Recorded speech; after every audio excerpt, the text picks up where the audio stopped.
Nunca vou esquecer aquele dia.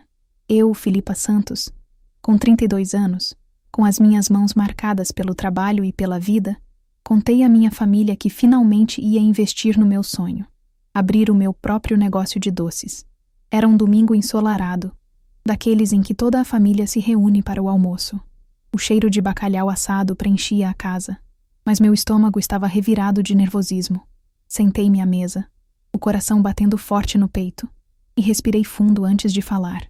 Minha mãe, com os olhos cheios de preocupação, franziu a testa assim que comecei a explicar meus planos.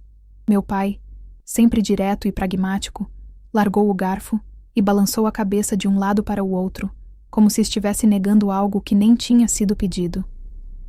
Meus irmãos, mais jovens, trocaram olhares entre si e não conseguiram segurar a risada. Você realmente acha que vai viver disso? Perguntou meu irmão mais velho, João, com um sorriso debochado estampado no rosto. Do quê? Vender bolos e brigadeiros? Acrescentou minha irmã, Sofia, rindo alto e apoiando-se no ombro do João. Filipa, você já tem 32 anos. Não é hora de ter os pés no chão? Segurei a respiração, tentando manter a calma enquanto sentia minhas mãos tremerem sobre o colo. Sim, é isso mesmo. Quero fazer doces de qualidade, personalizados, com um toque único. E acredito que posso transformar isso em algo grande. Minha mãe suspirou profundamente, aquele suspiro pesado de quem carrega o mundo nos ombros. Filipa, eu só quero que você tenha estabilidade, não ilusões. Você teve um bom emprego no escritório, com salário garantido todo mês. Por que jogar tudo isso fora? Eu sei, mãe, mas preciso tentar, respondi, sentindo um nó na garganta. Não posso passar o resto da vida me perguntando, e se... Meu pai, que até então estava em silêncio, finalmente falou com aquela voz grave e autoritária que sempre me fazia sentir pequena. Filipa, o mundo não funciona com sonhos. Funciona com dinheiro no banco, contas pagas, responsabilidade. Você acha que vai competir com padarias e confeitarias estabelecidas há anos? Minha irmã, ainda rindo, completou. Boa sorte com seus sonhos de confeitaria, enquanto a gente vive no mundo real. Quando você precisar de dinheiro emprestado, não venha bater na nossa porta. Saí da sala com o coração apertado, sentindo as pernas fracas e os olhos ardendo com lágrimas que eu me recusava a derramar na frente deles. Cada risada deles parecia ecoar dentro de mim, lembrando-me do quanto ninguém acreditava em mim.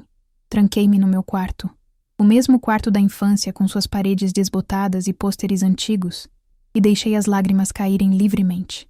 Mas naquele instante, mesmo magoada, mesmo sentindo o peso da rejeição familiar como uma pedra no peito, uma decisão se formou dentro de mim como uma chama que se recusa a apagar. Eu não ia desistir. Eles podiam rir, duvidar, criticar, mas eu provaria que estavam errados. Não por vingança, mas por mim mesma. Porque eu merecia acreditar em mim, mesmo que ninguém mais acreditasse. Antes de continuar, deixa eu te pedir uma coisa.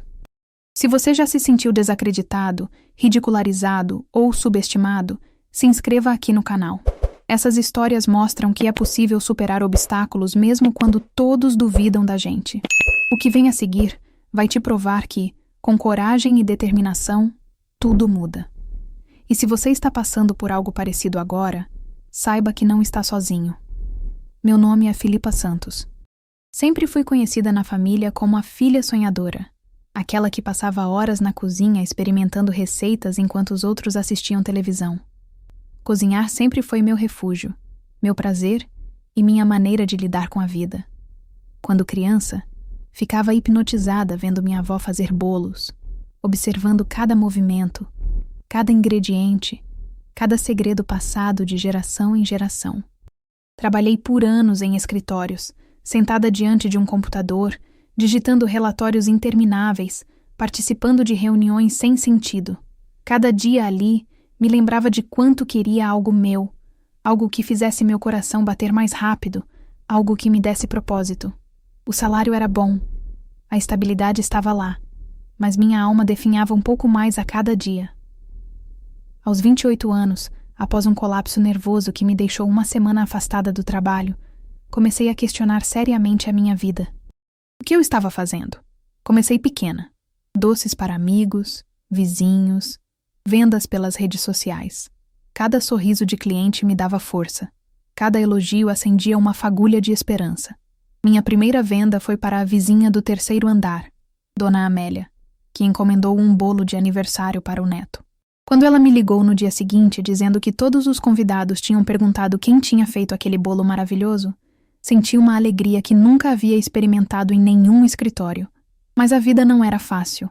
Eu morava com meus pais na casa da infância. Tinha que lidar com críticas constantes. E as contas do meu negócio cresciam mais rápido que os lucros. Cada ingrediente de qualidade custava caro. Cada embalagem bonita representava um investimento. Eu acordava às 5 da manhã para fazer encomendas antes de ir para o escritório. Voltava tarde da noite e ainda passava horas respondendo mensagens, calculando custos, planejando o próximo passo. Havia noites em que eu olhava para minha conta bancária e sentia um aperto no peito. O dinheiro que entrava mal cobria os ingredientes. Mas havia algo dentro de mim que não conseguia desistir. Cada cliente satisfeito, cada foto compartilhada nas redes sociais, cada mensagem dizendo "seus doces são os melhores que já provei", me davam combustível para continuar. Depois de 2 anos fazendo doces nas horas vagas, finalmente tomei a decisão mais aterradora e libertadora da minha vida. Pedi demissão do escritório. Minha família reagiu como se eu tivesse anunciado que estava me mudando para Marte. O primeiro grande passo foi alugar uma pequena cozinha comercial compartilhada e comprar equipamentos melhores. Juntei todas as minhas economias, aquele dinheiro que guardava há anos para emergências, e investi tudo. Minha família reagiu como sempre. "Você vai se endividar, Filipa", disse minha mãe com lágrimas nos olhos. "E depois? Vai voltar para casa sem emprego e sem dinheiro? E se não der certo?", perguntou meu pai, com aquele tom de "eu avisei", já embutido na voz. "Você sabe quantos negócios fecham no primeiro ano? Mais de 60%. E você acha que vai ser diferente?" Minha irmã Sofia balançou a cabeça com pena. "Você está jogando fora anos de carreira, Filipa. Ninguém vai te contratar de volta depois disso." Ignorei-os, mesmo com o coração partido. Assinei contratos, comprei forno profissional, batedeira industrial, formas de todos os tamanhos e comecei a produzir mais. Cada noite era de trabalho intenso, testando receitas, ajustando ingredientes, planejando estratégias de venda. Criei um caderno onde anotava cada receita, cada ajuste, cada feedback de cliente. Cada desafio me deixava mais determinada. Meu sonho precisava continuar. As primeiras noites na cozinha comercial foram exaustivas e, ao mesmo tempo, mágicas. Eu testava receitas até altas horas, ajustava o ponto do brigadeiro gourmet, experimentava coberturas diferentes, misturava sabores inusitados. Cada erro era frustrante. Houve uma noite em que joguei fora 3 fornadas de brownies porque o ponto não estava perfeito, mas cada acerto me dava um frio na barriga de felicidade. Comecei a investir em cursos online de confeitaria, marketing digital e gestão de pequenos negócios. Gastava as manhãs estudando técnicas francesas de patisserie, as tardes produzindo e as noites planejando posts para redes sociais. Aprendi sobre branding, storytelling, fotografia de alimentos. Cada novo conhecimento me deixava mais confiante. E aos poucos, comecei a perceber que a paixão era mais forte que o medo.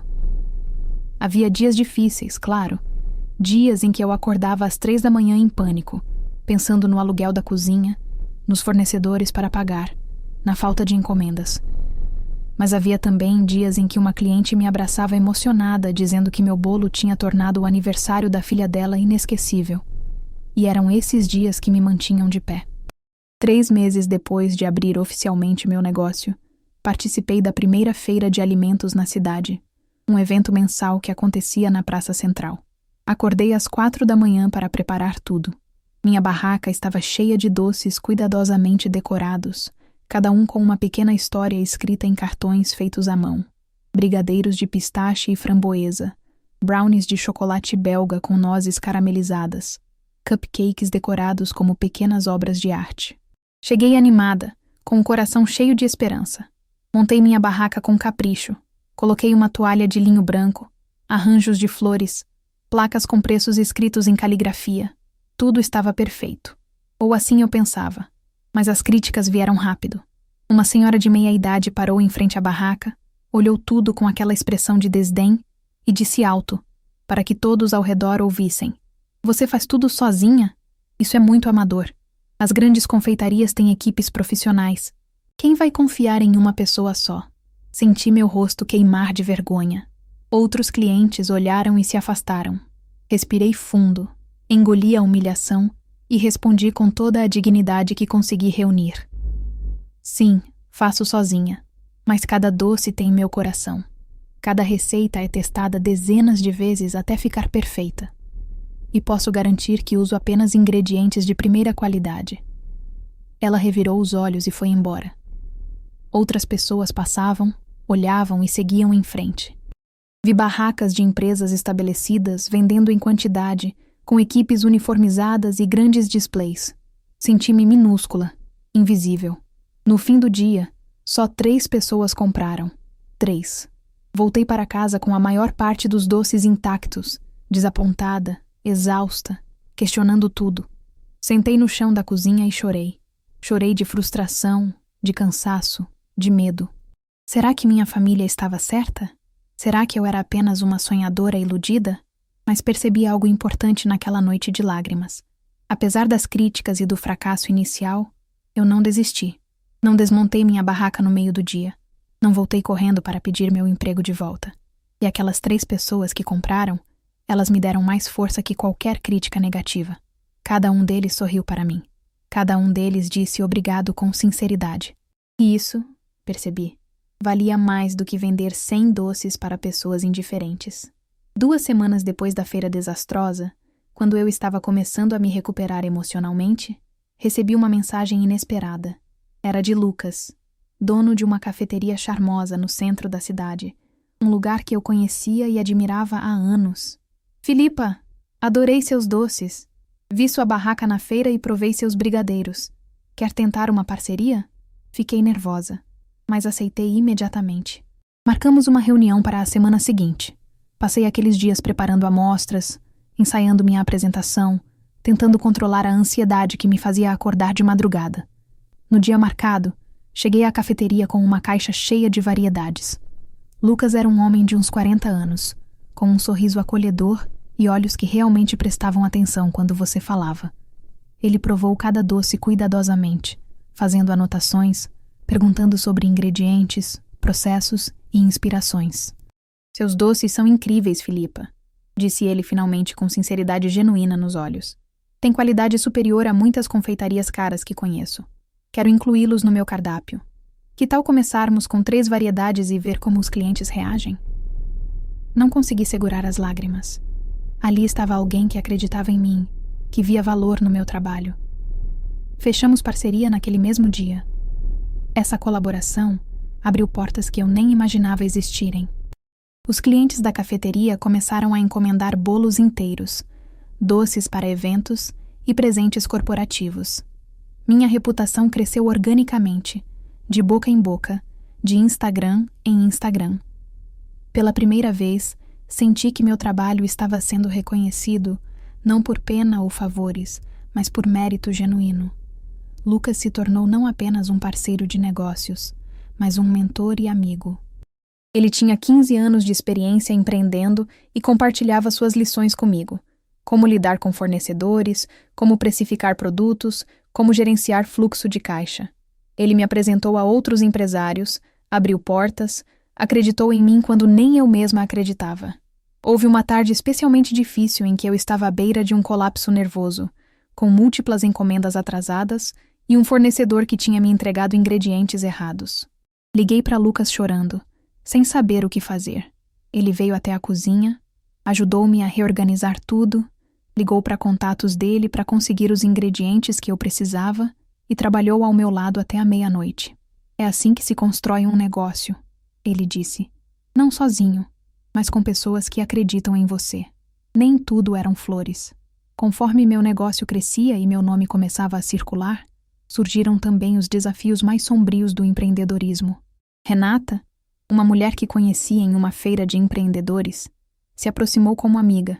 Ela também fazia doces, mas em menor escala, e parecia genuinamente interessada em aprender.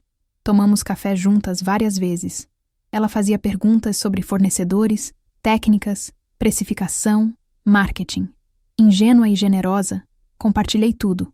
Onde comprava chocolate belga com desconto, como fazia minhas embalagens personalizadas, até algumas das minhas receitas exclusivas. Afinal, pensei, há espaço para todas no mercado. Um mês depois, comecei a receber mensagens estranhas de clientes. Alguns diziam que haviam visto doces muito parecidos com os meus em outra barraca. Curiosa e com um péssimo pressentimento, fui investigar. Encontrei Renata em uma feira, com uma barraca grande e bem montada, vendendo doces quase idênticos aos meus. Não apenas as receitas eram similares, mas ela havia copiado até a apresentação das caixinhas, as cores, os cartões decorativos, o estilo de fotografia nas redes sociais. Era uma cópia descarada, sem nenhum pudor. A raiva foi imensa. Senti-me traída, roubada, ridicularizada. Quis confrontá-la ali mesmo, fazer um escândalo, expô-la publicamente. Passei noites sem dormir, ruminando vingança, pensando em como destruir sua reputação. Mas então lembrei das palavras de Lucas. O melhor negócio não é o que copia, mas o que inova. Foque em ser inigualável, não apenas em ser melhor. Decidi reagir com inteligência. Foquei em inovar e oferecer algo que ninguém pudesse copiar. Meu toque pessoal, meu jeito único de trabalhar e a história por trás de cada doce. Comecei a testar receitas ainda mais exclusivas, embalagens personalizadas que eram pequenas obras de arte, e até pequenos cartões contando a origem dos ingredientes e a inspiração por trás de cada criação. Criei uma linha de doces autorais com nomes que contavam histórias. Memórias da avó, bolo de chocolate com recheio de doce de leite, inspirado nas tardes na cozinha da minha avó, recomeço, brownie com framboesa e pistache, simbolizando minha nova vida, coragem, brigadeiro de maracujá com pimenta rosa, doce e picante ao mesmo tempo. Investi em contação de histórias nas redes sociais, mostrando meu processo, minha cozinha, os bastidores, as falhas, as vitórias. Compartilhei vulnerabilidade e autenticidade. E os clientes responderam. Eles não queriam apenas doces deliciosos. Queriam conexão, queriam fazer parte de uma história. Renata podia copiar minhas receitas, mas não podia copiar minha essência, minha história, minha autenticidade. E isso fez toda a diferença. 6 meses depois da parceria com Lucas, algo inesperado aconteceu. Ana Clara, uma jornalista de um portal local de notícias, me procurou por mensagem no Instagram. Filipa, estou fazendo uma série sobre mulheres empreendedoras da cidade que superaram obstáculos. Sua história me tocou profundamente. Podemos conversar? Fiquei nervosa, mas aceitei. Marcamos um café e conversamos por horas. Falei sobre minhas dificuldades, sobre minha família que duvidou de mim, sobre as noites em que chorei na cozinha questionando se era forte o suficiente, sobre as críticas, os fracassos, as pequenas vitórias que me mantinham de pé. Ana Clara anotava tudo, com lágrimas nos olhos em alguns momentos. Sua história precisa ser contada, ela disse. Há milhares de mulheres por aí que precisam saber que é possível. A reportagem saiu uma semana depois, com fotos lindas da minha cozinha, dos meus doces, e um texto emocionante que capturava exatamente a essência da minha jornada. O título era Filipa Santos, a confeiteira que transformou lágrimas em doces de sucesso. Para minha surpresa absoluta, a reportagem viralizou. Foi compartilhada milhares de vezes. As encomendas dispararam, meu Instagram ganhou milhares de seguidores em poucos dias. Pessoas de outros bairros, de outras cidades, até de outros estados começaram a me procurar. Recebi mensagens emocionadas de mulheres que se identificaram com minha história, que estavam pensando em desistir de seus sonhos e encontraram coragem ao ler sobre mim. Pela primeira vez, senti que minha determinação e autenticidade estavam sendo reconhecidas em uma escala que jamais imaginei. Não era apenas sobre vender doces, era sobre inspirar, sobre mostrar que é possível, sobre provar que os sonhos não precisam ser aprovados por ninguém além de nós mesmos. Receber mensagens de pessoas dizendo que se inspiraram em mim para abrir seus próprios negócios, para voltar a estudar, para sair de relacionamentos abusivos, para perseguir aquilo que realmente amavam, me deu um sentimento de orgulho e propósito indescritível. Percebi que meu sonho não era apenas sobre mim, mas podia inspirar outras pessoas e criar ondas de mudança positiva. Tudo parecia perfeito. Meu negócio estava crescendo, as encomendas eram constantes. Eu finalmente tinha conseguido alugar uma cozinha maior só para mim. Mas então, como a vida gosta de nos lembrar que nunca estamos completamente seguros, o desastre aconteceu. Era uma segunda-feira de manhã. Eu tinha 15 encomendas grandes pendentes para aquela semana, incluindo um casamento de 200 pessoas no sábado. Cheguei à cozinha animada, mas quando tentei ligar o forno, ele simplesmente não funcionou. Chamei um técnico imediatamente. O diagnóstico foi devastador. Queima completa do motor, sem conserto possível. Precisava comprar um forno novo, e isso custaria quase todo o dinheiro que eu tinha guardado. Como se não bastasse, naquele mesmo dia recebi uma ligação do meu principal fornecedor de chocolate. O container com a importação tinha atrasado. Eles não teriam o produto que eu precisava por pelo menos 2 semanas. 2 semanas. Minhas encomendas eram para aquela semana. Senti o chão desabar sob meus pés. 15 encomendas pendentes. Nenhum forno, nenhum chocolate. Pressão enorme. Os clientes começaram a ligar, perguntando sobre seus pedidos. Eu não sabia o que responder. Passei dias sem dormir, entrando em pânico, pensando seriamente em desistir de tudo. Foi a crise mais profunda desde que comecei. Sentei no chão da cozinha às 3 da manhã, rodeada de papéis com contas, anotações, números que não fechavam. Chorei como não chorava há meses. Minha família estava certa, pensei. Eu sou apenas uma iludida. Quem eu pensei que era para achar que poderia fazer isso dar certo? Naquela madrugada, minha mãe apareceu na cozinha. Ela tinha uma chave, pois eu estava morando em um pequeno apartamento próximo, mas ainda mantinha contato. Me encontrou no chão, um desastre humano, rodeada de papéis e lágrimas. Você realmente está sozinha nessa, não é? Ela disse, com uma voz diferente, sem o julgamento habitual. Assenti, com lágrimas nos olhos, sem forças para falar. Sim, mãe, mas não vou desistir. Consegui sussurrar, mais para me convencer do que a ela. Ela me abraçou, e pela primeira vez desde que anunciei meu negócio, senti seu apoio genuíno. Ela segurou meu rosto entre as mãos e disse: Filipa, eu passei todos esses meses com medo de que você se machucasse, de que fracassasse e sofresse. Mas agora vejo a força que você tem. E me arrependo de não ter acreditado desde o início. Aquele abraço me deu forças que eu não sabia que ainda existiam dentro de mim. No dia seguinte, comecei a planejar soluções. Pesquisei e aluguei um forno industrial temporário, mesmo sendo caro. Liguei para todos os fornecedores de chocolate da cidade, até encontrar um que tivesse o produto que eu precisava, mesmo sendo mais caro. Negociei prazos com alguns clientes, expliquei a situação com honestidade absoluta, e para minha surpresa, todos foram compreensivos. Aprendi a importância de ter um plano B e de nunca depender de uma única fonte. Criei uma lista de fornecedores alternativos. Comecei a guardar um fundo de emergência.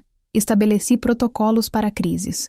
E mais importante, aprendi que pedir ajuda não é fraqueza, é sabedoria. Com a ajuda de Lucas e alguns contatos que fiz através da reportagem, fui convidada para participar de um grande evento corporativo de uma empresa de tecnologia que estava celebrando 10 anos.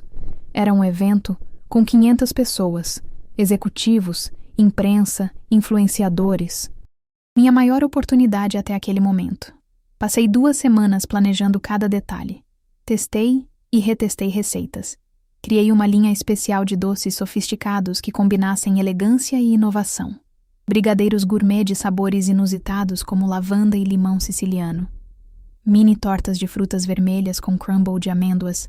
Macarons recheados de ganache de chocolate com flor de sal.